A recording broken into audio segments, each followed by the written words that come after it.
Hiya, it's Naomi Dawn again, and today I'm going to be talking you through torn and distressed.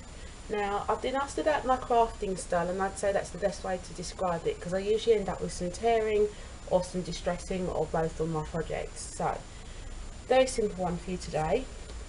If you want a slightly distressed looking edge, the easiest thing to do is to tear it, and you can control the tear, as you can see, just like that.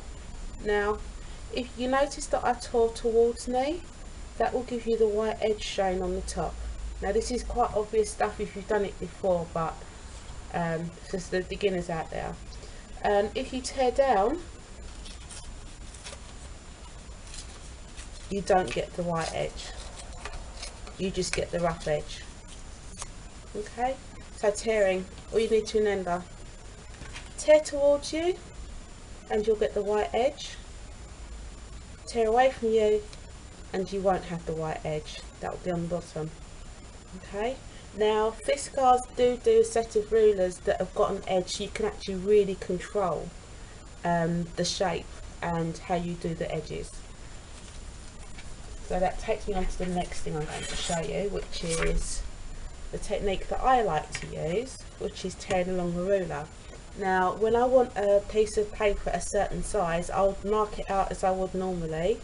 Don't draw a line along, just put like a couple of little dots you can match your ruler up onto. And you can see how thin an edge that is that I'm going to take off. I can tear off maybe half an inch, and if I get stuck, I'll just use tweezers to get started. And again, you can control it. Just wiggle it along. Oops, start feathering. And I'm tearing off a thin bit just to show you what is possible.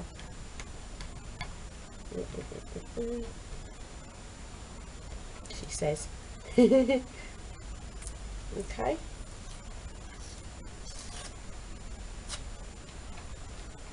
And you just tear bits off.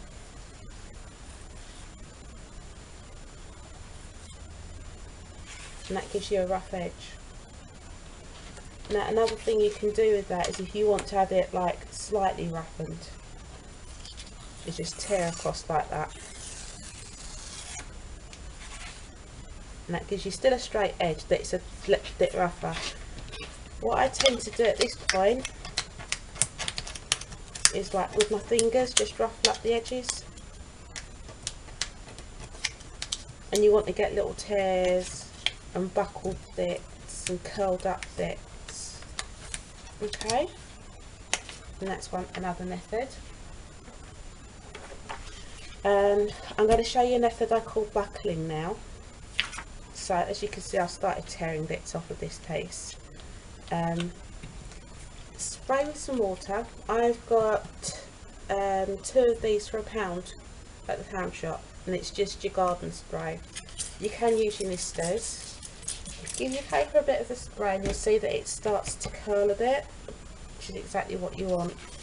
This makes it a bit easier for curling your edges. You can control it a bit better and they're less likely to tear. You're just going to get the curls this way.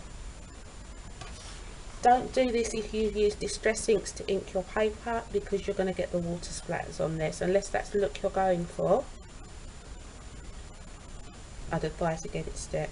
So you're just going to curl those edges up a bit.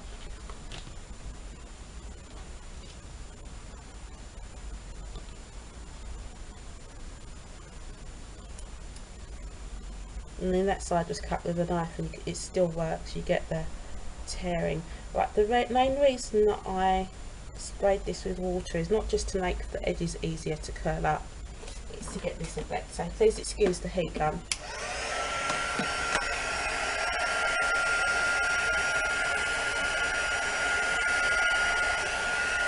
There's a lot of water on there. 1 second. A lot off the excess.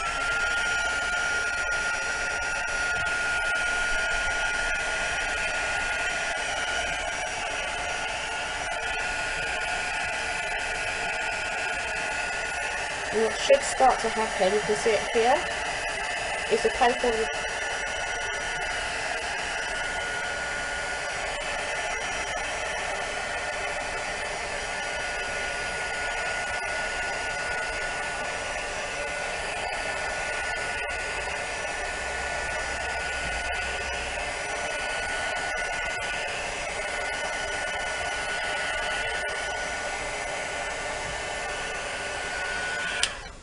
and what happens is your paper buckles. It doesn't stay flat anymore, it kind of puffs up. I won't dry it any further than that for the moment because it's taken quite a bit more time than I thought it would. I'll come back to that in a sec. Okay, I've got something else to show you before I go back to that one. Another way of distressing is to use a distressing tool. Now this one was made by Tin Holtz, so it's a Tin Holtz distress tool. There's Cream of Do one that looks like a foot file, and there's a few others out there. You just need to have a look, see which one you prefer. And the way you use this one is like this.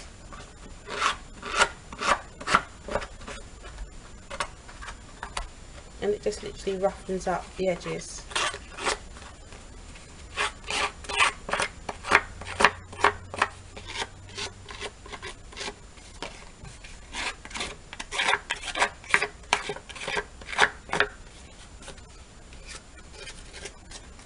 It's a handy tool to have. It doesn't take a lot of time and it's quite effective.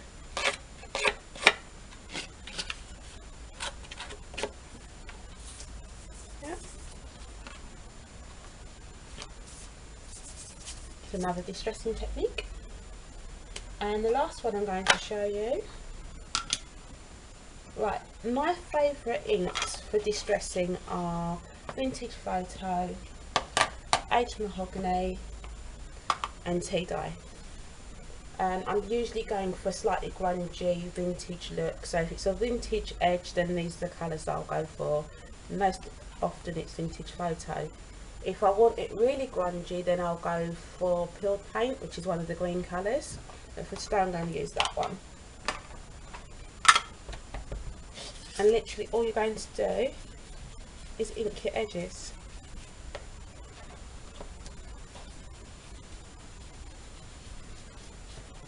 See, slightly brown. You want to come in on the edges of your colour a little bit. And if you want to, you can even add like an age spot somewhere on the page. Okay.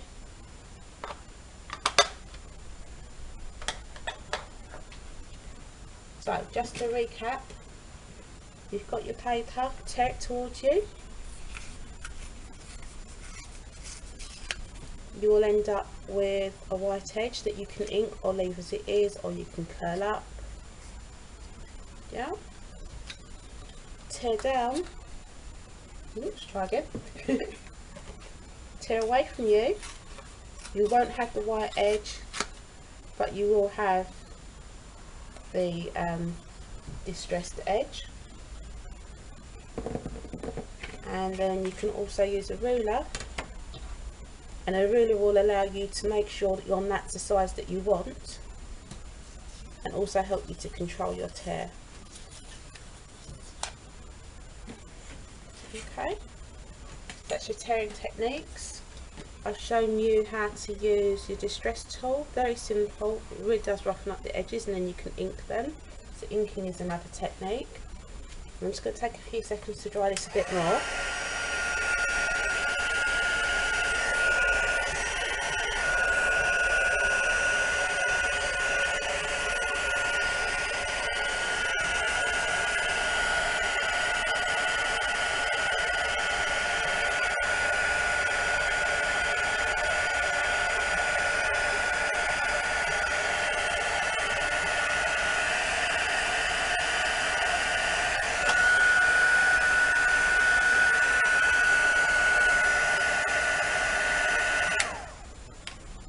And that's how you buckle the page. So that now doesn't sit flat. You can push it down and glue it down, but the edges will stick up and it gives like almost like a treasure map feel where they don't sit flat. Okay, so that's your quick tutorial on tearing and distressing. I hope I haven't confused you too much. Talk to you soon. Bye.